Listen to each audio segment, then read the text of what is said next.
freedom of will. Now, this is a famous quote from Franco, okay? That you always have freedom.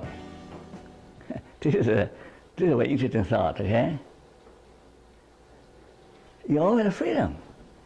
Even when he was in concentration camp, he is saying that the one thing you can't take away from me is the way I choose to respond to what you do to me. The last of one's freedom is the ability to choose one's attitude in any circumstances. He's saying that you can beat me up, you can threaten me, you can torture me, you can take my food away, but I'm afraid to choose my attitude towards how I respond. You can throw anything at me. I choose my attitude. I'm not scared. You can kill my body, but you cannot kill my soul. This is what I say. True freedom is having the courage and ability to say no. No, okay?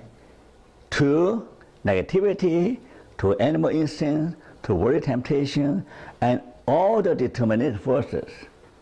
You know, the army, police, government, oppression, to all the forces. They're trying to force you to do something, but you have the freedom to say no. So, and also the ability to say no, but I'm able to say yes. Yes to God, yes to life, yes to your calling, yes to your spiritual desire to become the best of you.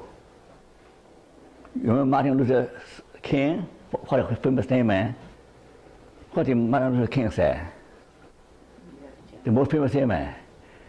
Here I stand. Hey? He said, here I stand, so help me God, right? He said, all the power that belongs to the Pope, they get up, they want to kill him. He will not retract. You know, he said, here I stand, right? I stand by my conviction, I stand by my belief. Here I stand, okay?